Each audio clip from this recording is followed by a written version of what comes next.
अस्सलाम वालेकुम नाजरीन, मैं हूं आपकी होस्ट अनिशा और आप देख रहे हैं पाक अलर्ट्स और हमारा शो डिबेट रूम। और आज जो हमारा टॉपिक है, आपको जैसे पता है कि डेंगू जो है उसके काफ़ी केसेस बढ़ चुके हैं और उसके हवाले से आज हम बात करेंगे। हमारे साथ टेलीफोन लाइन पे मौजूद हैं डॉक्टर मोहम्मद हसन बुगटी। उन्हें वेलकम करती हूँ अपने शो पे।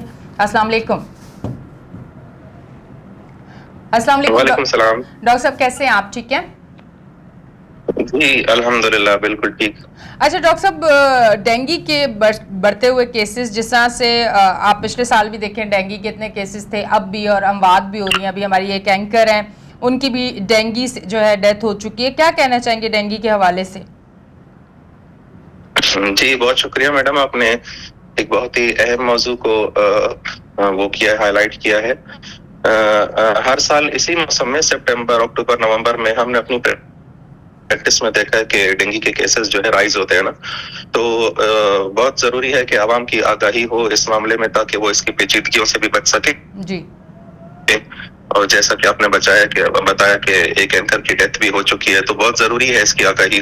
तो बस मैं यही कहना चाहूंगा कि जो बेसिक चीज है वो तो ऑलमोस्ट सबको पता है कि डेंगू एक मच्छर से होता है और ये ट्रांसमिट भी होता है एक से दूसरे को। और बहुत ही एक अगर ट्रीट टाइम पे हो जाए तो वेल एंड गुड, अच्छी बात है, वरना पेचीदगियों में चली जाए, कॉम्प्लिकेशंस में चली जाए तो डेथ भी करवा सकती है जी। तो सबसे पहले हमें इसकी आगाही होनी चाहिए कि हमें इससे बचना कैसे है। इस मौसम में खास तौर पे जब मौसम चेंज हो रहा होता है, गर्मियों से सर्दियों की तरफ सीजन जा रहा है, तो डेंगू वायरस जो है बहुत एक्टिव हो जाता है। तो खास तौर पे अपने घर में अपने बच्चों को इससे मच्छर से जो है काटने के बचाव की तदाबीर करनी चाहिए, जैसे कि लोशन लगाएं, घर में स्प्रे करें, कहीं पे ठहरा हुआ पानी जो है ना हो, ताकि वो मच्छर वहां पे ग्रो ना करे और हम इस वायरस से बच सकें। दूसरी चीज, अगर अल्लाह नहीं करे किसी को घर में फीवर हो जाता है, तो फिर उसको लाइट ना लें, फौरन जाएं और अपना टेस्ट करवाएं। अच्छे किसी क्वालिफाइड स्पेशलिस्ट को, मेडिकल स्पेशलिस्ट को दिखाएं और फॉलो करते रहें, ताकि आप इसकी पेचीदगियों से बच सकें। अच्छा डॉक्टर साहब, ये बताइएगा कि डेंगू का जो बुखार है, क्या वो बहुत ज़्यादा फीवर तेज़ होता है क्या? क्योंकि अब मलेरिया और दीगर जो दूसरे बुखार होते हैं उनका थोड़ा सा अलग होता है। मलेरिया में ठंड लगती है आपको, तो डेंगू का क्या है? क्या बुखार बहुत ज़्यादा टेम्परेचर होता है क्या इस तरह से, ताकि देखने वालों को भी पता चले? अमूमन हम लोग बुखार में खुद से पहले मेडिसिन ले लेते हैं, उसके बाद डॉक्टर के पास जाते हैं। जी बिल्कुल, बहुत अच्छा सवाल है। अमूमन नॉर्मल बुखार में भी पेशेंट को नॉर्मली भी हल्की फुल्की, और डेंगू में शदीद सर्दी ज्यादा लगती है नॉर्मल बुखार से। अच्छा। एक तो ये चीज, दूसरी चीज, डेंगू को हम कहते हैं बोन ब्रेक फीवर, मतलब हड्डी तोड़ देने वाला बुखार। ठीक है। तो इसमें पेशेंट को इतना शदीद जिस्म में दर्द, कमर में दर्द, सर में दर्द, टांगों में दर्द होता है कि वो मूव भी नहीं कर सकता है पेशेंट। तो ये दो चीजें ऐसी हैं जिसको अगर किसी को है तो वो एक अलार्मिंग साइंस हैं जो कि वो समझ जाए कि हो सकता है उसको डेंगू हो। तीसरी चीज, फिर पेशेंट टू पेशेंट वेरी करता है। कोई पेशेंट हमारे पास आते हैं, उनको वॉमिटिंग बहुत होती है, किसी पेशेंट को डायरिया हो जाता है, किसी पेशेंट को गले में दर्द, खांसी स्टार्ट हो जाती है। ये सब जो है वो सिम्टम्स है जो कि जरूरी नहीं है, लेकिन पेशेंट टू पेशेंट वेरी करते हैं। ठीक। अच्छा डॉक्टर साहब, मुझे ये बताइएगा, क्या डेंगू के बुखार में एंटीबायोटिक ले सकते हैं? जी बिल्कुल। अच्छा, ये आप थोड़ा सा मुस्कुराए भी इस बात में, इसलिए कि अमूमन जो सुनी है बातें, आपको पता है कि अमूमन लोग डॉक्टर तो नहीं होते, पर वो बहुत सारी बातें आपको वैसे ही बता देते हैं। तो ये बड़ी बातें हैं कि आपको अगर डेंगू हुआ है तो एंटीबायोटिक ना लें। ये भी बड़ी चीज़ें, मैंने सोचा कि आज आपसे बात कर लूँ ताकि पता चल जाए कि लेनी होती है या नहीं लेनी होती। जी जी बिल्कुल, मैं आपको इसका भी जवाब तफसील से देता हूँ। बहुत ही जरूरी चीज है जो कि आवाम तक पहुंचनी चाहिए। अमूमन मैडम, जो हमने अपनी प्रैक्टिस में देखा है ना, पेशेंट डेंगू वाले जो प्रेजेंट करते हैं वो चौथे पांचवें दिन बुखार के साथ प्रेजेंट करते हैं। वो घर में 3 दिन ऑलरेडी पेनाडोल या अक्सर लोग जो है एंटीबायोटिक लेके आ चुके होते हैं, जो कि गलत प्रैक्टिस है। तो एंटीबायोटिक का डेंगू फीवर में, डेंगू वायरस को किल करने में कोई भी रोल नहीं है। ठीक है। मैंने आपको जैसे बताया कि पेशेंट कोई गला खराब है बुखार के साथ, किसी को मोशन हो रहे हैं, किसी को खांसी हो रही है, तो वो समझते हैं यार मुझे तो चेस्ट इन्फेक्शन है, मुझे तो मैदे का इन्फेक्शन है, मैं ले लेता हूँ एंटीबायोटिक जो कि बहुत कॉमन होती है, जो कि स्टोर में मिल जाती है, यार मेरा गला खराब है, वो उसको कोई एंटीबायोटिक दे देते हैं, तो वो ये लेके आ जाते हैं, लेकिन कोई भी फायदा एंटीबायोटिक से नहीं होता है, क्योंकि डेंगू वायरस को एंटीबायोटिक किल नहीं करती। और कोई कोई ऐसी एंटीबायोटिक्स होती हैं जो कि मजीद प्लेटलेट्स को जो है वो कम कर देती है और पेशेंट की इम्यूनिटी को वीक कर देती है, जो कि डेंगू वायरस में और ज्यादा खतरनाक हो सकती है। तो बेसिकली एंटीबायोटिक का कोई रोल नहीं है डेंगू फीवर में, डेंगू वायरस को किल करने में, और ये खुद से नहीं लेनी चाहिए अनलेस कोई ऐसी रिपोर्टों में डेंगू वायरस के साथ कोई बैक्टीरियल इन्फेक्शन ना प्रेजेंट हो, जो कि डॉक्टर खुद आपको कंफर्म करके बताए और डॉक्टर ऐसी एंटीबायोटिक प्रिस्क्राइब करे जो कि उसकी प्लेटलेट्स को कम ना करे, तो फिर वो आप ले सकते हैं, लेकिन खुद से बिल्कुल ना लीजिए। ठीक है डॉक्टर साहब, ये बताइएगा क्या डेंगू वायरस में हॉस्पिटलाइज होना लाजमी होता है, या हम स्टार्ट के 1-2 दिनों में नहीं जाते तो सूरत हाल इतनी बिगड़ जाती है कि हॉस्पिटलाइज होना पड़ता है? ये दोनों सूरतें बता दीजिएगा कि लाजमी अगर फर्स्ट डे भी आप चले जाते हैं, डायग्नोज हो जाता है कि आपको डेंगू है, तो आप घर आके मेडिसिन ले सकते हैं अपनी, या आपको हॉस्पिटलाइज होना लाजमी होता है? जी देखें, डेंगू का जो इंक्यूबेशन पीरियड है ना, मतलब ये है कि कितने टाइम में डेंगू आपके बॉडी में रहेगा, कितने दिन तक असर उसका रहेगा, उसको इंक्यूबेशन पीरियड कहते हैं। तो वो तक ऑलमोस्ट 7 से 10 दिन है। शुरू के 5 से 7 दिन तक बुखार रहेगा, लेकिन उनके प्लेटलेट्स अमूमन कम नहीं होते हैं। तो ये वो पीरियड है 5 से 7 दिन जिसमें पेशेंट को एडमिट होने की जरूरत नहीं है, लेकिन मेडिकल स्पेशलिस्ट को क्लिनिक में जाके, ओपीडी में जाके दिखाने की जरूरत है। वो उनके सीबीसी अल्टरनेट डेज पे कराता रहेगा, उनको मेडिसिन देगा और वो आके घर में ट्रीटमेंट ले सकते हैं। तो मोर देन 50% ऐसे केसेस हैं जो कि वो 5वें 7वें दिन बुखार उतर जाता है, प्लेटलेट्स इतने ज्यादा गिरते नहीं है और वो रिकवर हो जाते हैं। ठीक है। फिर जब 7 डेज हो जाते हैं उनको, जब उनके प्लेटलेट गिरना शुरू होते हैं, तो एक ऐसा टाइम आता है कि उनके प्लेटलेट बिल्कुल 20,000 10,000 तक आ जाते हैं। तो ये वो कंडीशन है कि जिसमें पेशेंट को चांसेस हैं ब्लीडिंग का, कहीं पे भी बॉडी में ब्लीडिंग हो सकती है, इंटरनल ब्लीड हो सकती है, एक्सटर्नल ब्लीड हो सकती है। इस केस में एडमिशन जरूरी है पेशेंट के लिए।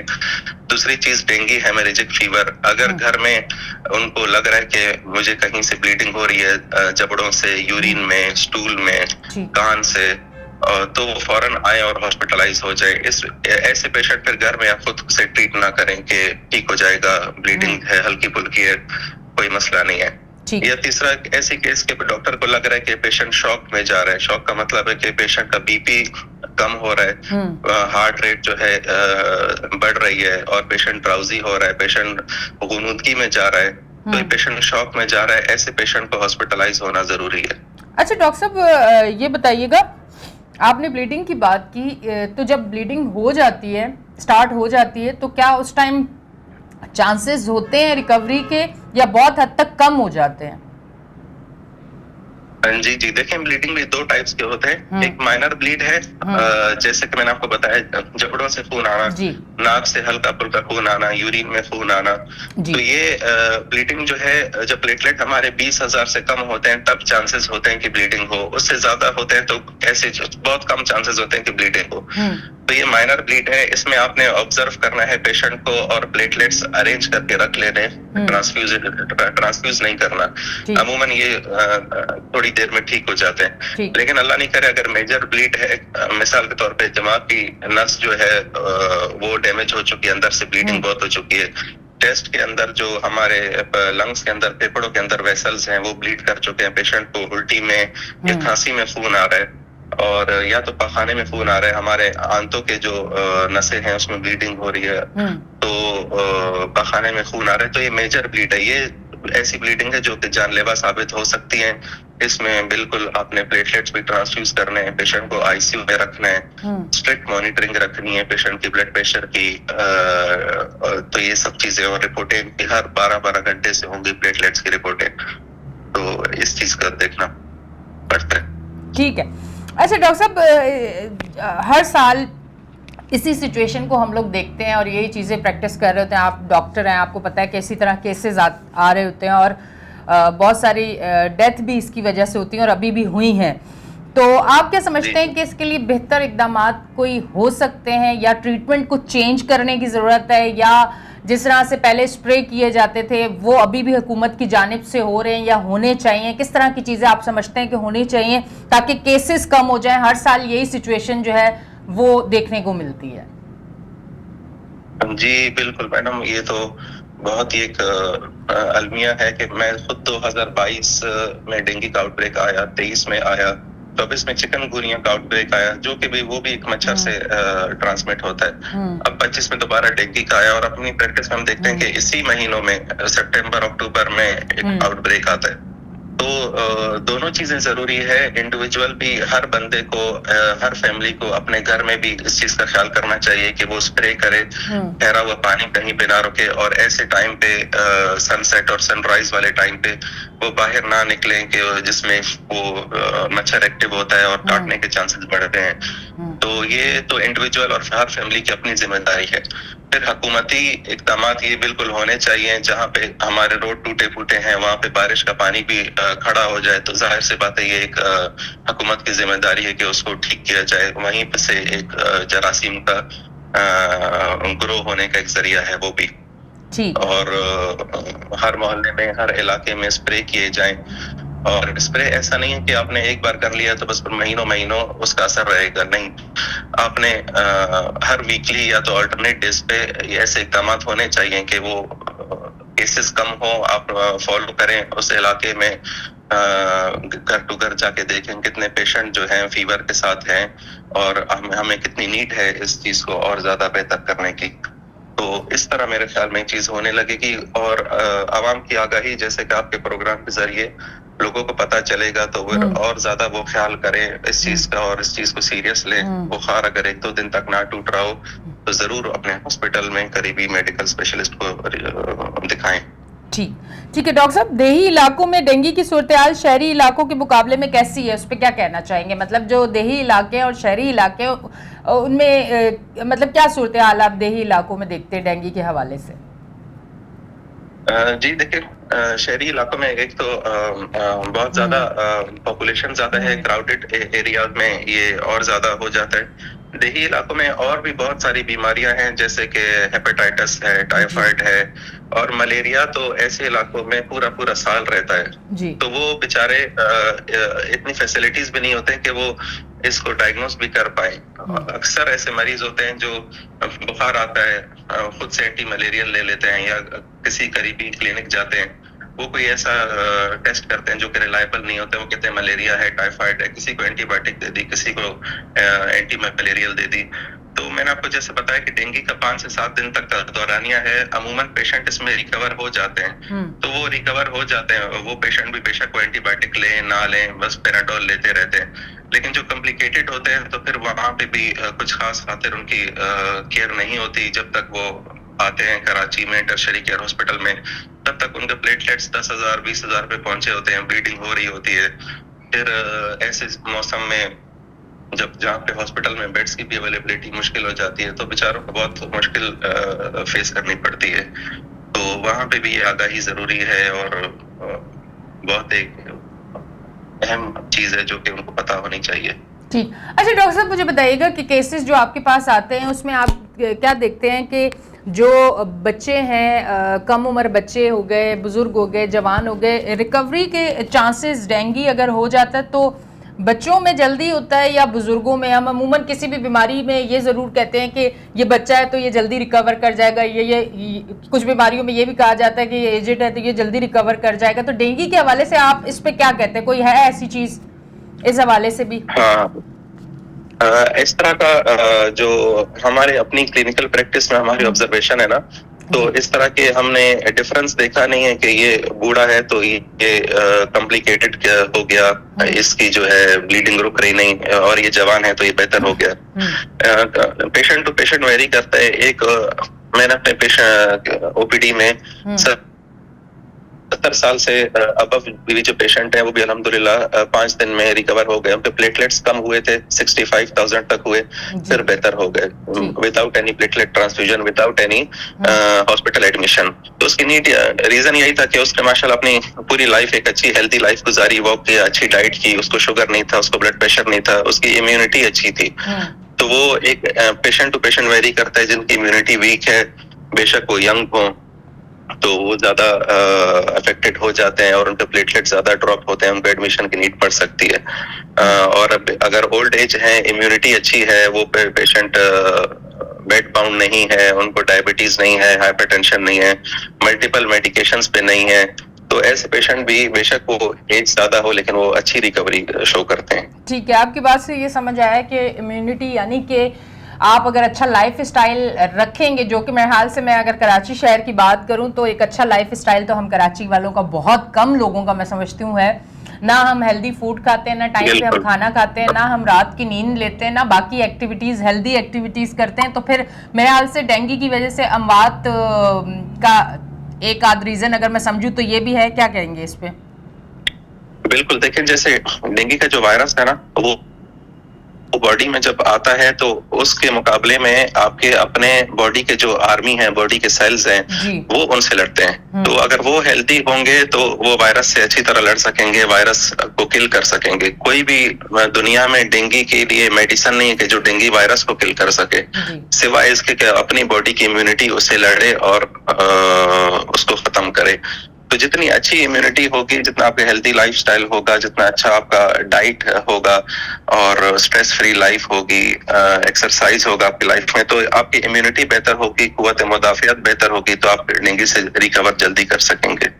ठीक है। अच्छा डॉक्टर साहब, मुझे ये बताइएगा कि ये जो डेंगू का ये जो मच्छर है, क्या इसके टाइम है कि ये इस टाइम पे काटता है? ये अब मैं आपसे पूछा, आप सोच रहे होंगे कौन सा सवाल कर रही है, नहीं। पर क्या वाकई ऐसा है? कुछ टाइम मखसूस है जिसमें अवाम को थोड़ा सा एहतियात भी करनी चाहिए? देखें, कोई ऐसा मखसूस टाइम नहीं है जिसमें एहतियात करनी चाहिए, एहतियात पूरा दिन ही रखनी चाहिए। कुछ ऐसे मखसूस टाइम होते हैं जिसमें लोगों का बाहर निकलना बढ़ जाता है, जैसे कि मगरिब के टाइम अक्सर लोग वॉक पे निकल जाते हैं, रात को लोग होटलों में बैठे होते हैं, चाय पी रहे होते हैं, और अमूमन ऐसे टाइम पे जब आप बाहर भी निकलेंगी तो जिस टाइम अभी हम प्रोग्राम कर रहे हैं आपको रोड जो है ट्रैफिक कम मिलेगा, बाजारों में रश कम मिलेगा, लेकिन जब आप शाम को जाएंगी तो फिर आपको रश भी बड़ा वो मिलेगा, ट्रैफिक ज्यादा मिलेगा, क्राउड जो है बढ़ जाएगा। तो ऐसे टाइम में अगर मिसाल के तौर पे उस क्राउड में एक पेशेंट को ऑलरेडी डेंगू है, उसको किसी नॉर्मल मच्छर ने भी काटा और उसका वायरस जो है नॉर्मल मच्छर ने अपने ब्लड में ले आया, वो नॉर्मल मच्छर किसी को भी काटेगा, किसी और बंदे को, तो उसको वायरस सबमिट कर देगा, ट्रांसफर कर देगा। तो इस वजह से ऐसे टाइम पे जहाँ पे लोगों का निकलना ज्यादा होता है, हम ये कहते हैं कि मच्छर जो है इसी टाइम पे काटता है। ऐसा नहीं है, किसी भी टाइम पे काट सकता है, लेकिन वो रीजन ये बनता है कि हाँ, मच्छर की अपनी मर्जी, उसको तो हम तरबियत नहीं दे सकते कि भाई आप शाम को नहीं सुबह आना है। बिल्कुल। तो ऐसे ही, लेकिन तो हमने यही जब से डेंगू का 10-12 साल से चीजें पढ़ते आ रहे हैं तो यही सुनने में आया है कि, और यही पढ़ा है कि आप जो है सनसेट और सनराइज में खास एहतियात करें, वरना एहतियात पूरा दिन जरूरी है।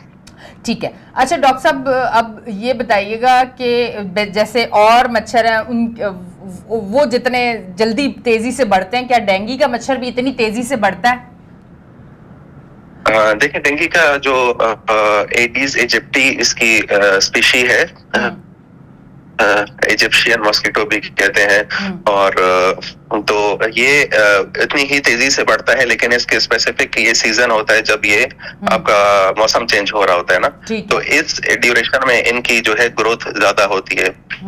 फिर पूरा साल डेंगू के केसेस हम देखते हैं, लेकिन इतने नहीं जितने दिन में हम 10-15 केसेस देख रहे हो, वरना बाकी साल में हम 10-15 दिन में एक केस हमें देखना पड़ता है। ठीक है। तो इससे अंदाजा लगा सकते हैं कि इस सीजन में इनकी ग्रोथ काफी बढ़ जाती है। अच्छा डॉक्टर साहब, मुझे ये बताइएगा कि कुछ बीमारियां ऐसी हैं जिसमें हम ये कहते हैं कि ये एक से दूसरे को लग सकता है। क्या डेंगू किसी को मच्छर काटता है और उससे डेंगू होता है, क्या उससे दूसरे इंसान को भी जो उसके साथ रहता है, उसके पास होता है, उसकी तीमारदारी कर रहा होता है, उससे ये इन्फेक्शन लगता है। ये मच्छर जो काटा हुआ एक बंदे को होता है, थोड़ा सा ये बता दीजिएगा, क्योंकि अमूमन मैंने ये देखा है कि अगर घर में किसी एक को हुआ है तो काफी लोगों में मैंने ये देखा है कि उसी घर में दूसरे इंसान को भी डेंगू हो जाता है। तो क्या ये भी चीज है?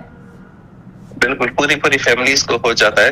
उसका रीजन ये है कि बहुत सारी ऐसी बीमारियां हैं जो कि डायरेक्ट कांटेक्ट से लगती है। मिसाल के तौर पे आपने छींक मारी, आपने खांसी की, तो सलाइवा जो हमारे मुंह से निकलेगा, ड्रॉपलेट्स, वो किसी और को जाके लगेंगे तो उनको लग सकता है। मिसाल के तौर पे टीबी। कुछ ऐसी बीमारियां होती हैं जो कि ब्लड ट्रांसफ्यूजन से लग सकती हैं, जैसे कि हेपेटाइटिस, HIV।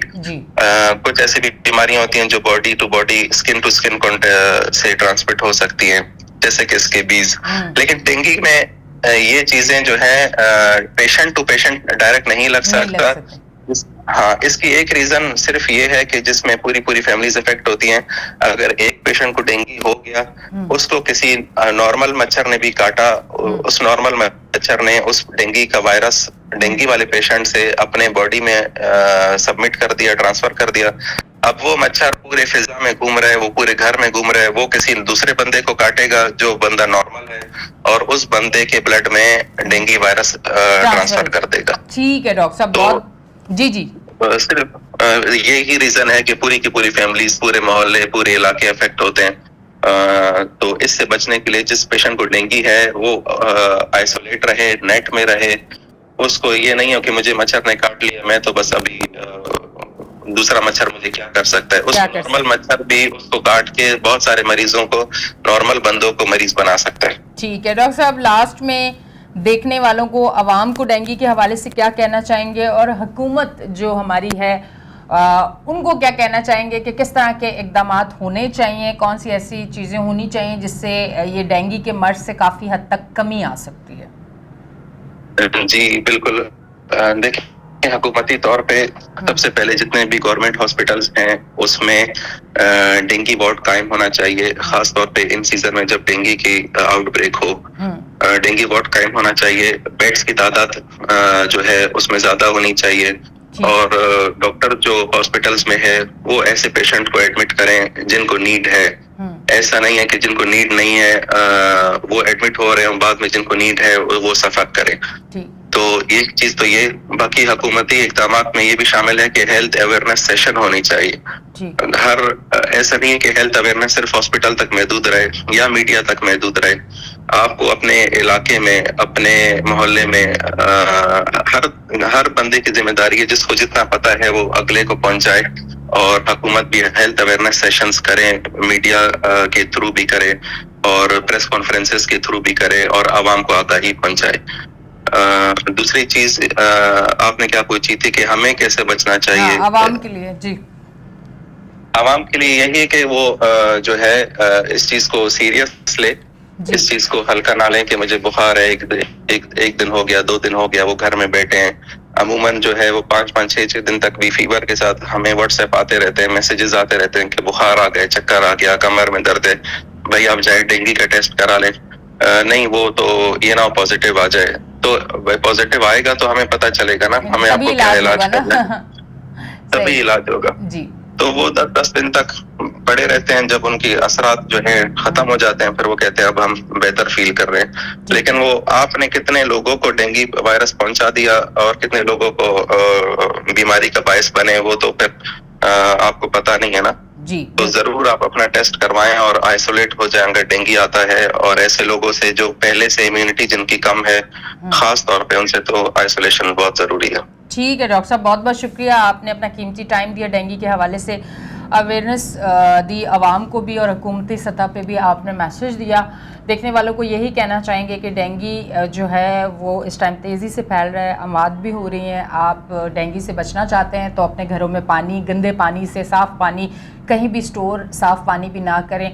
अगर आपके घर में कहीं फूल पौधे हैं तो थोड़ा सा ध्यान रखें। शाम के टाइम आप जो है लोशन लगा लें कि आपको मच्छर ना काटें। खिड़कियों के आगे पर्दे रखें इस तरह की चीज़ें, घर में सफाई का ख्याल रखें, जहाँ कचरा जमा है कोशिश करें कचरा ना हो, इस तरह की चीज़ें करें। और अल्लाह ना करे, खुदा ना करे आपको बुखार हो जाता है तो सबसे पहले आप अपना फ़ौरन से टेस्ट करवाएं कि अगर अल्लाह ना करे पॉजिटिव आ जाता है तो फ़ौरन से ट्रीटमेंट स्टार्ट हो जाए। इस चीज़ को बिल्कुल हल्का नहीं लेना, रिस्क नहीं लेना, जान का रिस्क होता है। तो तमाम चीज़ें आज आपको अपने शो में हमने बताई। उम्मीद करते हैं कि जो डेंगू चल रहा है उससे आपका बचाव आसान हो जाएगा। हमारा शो देखने के बाद अपनी होस्ट एनिशा को दें इजाज़त, फिर मिलेंगे, अल्लाह हाफ़िज़।